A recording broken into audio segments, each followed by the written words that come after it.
उन बहनों को या बुलाकर सम्मानित करते हैं। और हर वर्ष हम ये कहते हैं कि इसमें और लोगों ने हिस्सा लेना चाहिए। इस वर्ष तो हमको हमारे जो अतिथि विद्वान हैं उन्होंने भी इतना बुरी तरह से डांटा है, तो कम से कम मैं ये चाहता हूँ कि इस वर्ष तो कम से कम हम ये निश्चय कर लें कि ज़्यादा से ज़्यादा लोग रमेश भाई जो पेपर निकालते हैं उसको हम 1 महीने का समय तो काफ़ी बड़ा समय होता है, उसमें अपने को लिख कर देना है। और ये इतना ही नहीं, आप बुक में देखकर भी लिख सकते हो, लेकिन उसके लिए पढ़ना पड़ेगा। मैंने अभी रमेश भाई से पूछा कि कितनी बहनें इसमें लिखती है, इसमें भाई तो एक भी नहीं है, आप सभी के जानकारी के लिए। और बहनें जो है वो भी 20 है। तो मैं ये चाहता हूँ कि अगला 10 लक्षण हो और उसमें जब हम ये इनाम वितरण का कार्यक्रम करें तो उसमें कम से कम हमारे भाई और बहन मिलकर कम से कम 50 लोग यहाँ पेपर दे, ऐसा हम आज प्रण कर लेते हैं कि हम ऐसा तो करेंगे।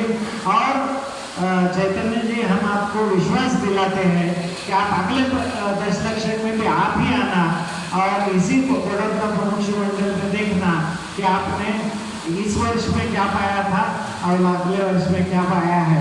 हम आपको वचन देते हैं कि हम सही में रेगुलर बेसिस पे स्वाध्याय करेंगे। स्वाध्याय तो सभी करते हैं, पढ़ते भी हैं अपने समय पे, लेकिन इनडिसिप्लिन उसमें भी होता है। तो हम एक सुचारू रूप से स्वाध्याय यहाँ हम अवश्य करेंगे। और मैं फिर एक बार कहता हूँ, अपनी जो फिगर है वो 50 की फिगर है, तो मैं ये चाहता हूँ कि सभी लोग मानस बना के आए और कल सुबह हम इन 50 लोगों की लिस्ट बनाएंगे। आज आप सब लोगों को मैंने सोचने के लिए 12 घंटे का समय दे रहा हूँ। कल सुबह आपको यहाँ नाम देने हैं और उस नाम देने के बाद ये 50 लोग जिन्होंने नाम लिए हैं उनके नाम अगले वर्ष के इनाम वितरण में आने चाहिए, ये भी ध्यान रखना है। और इसी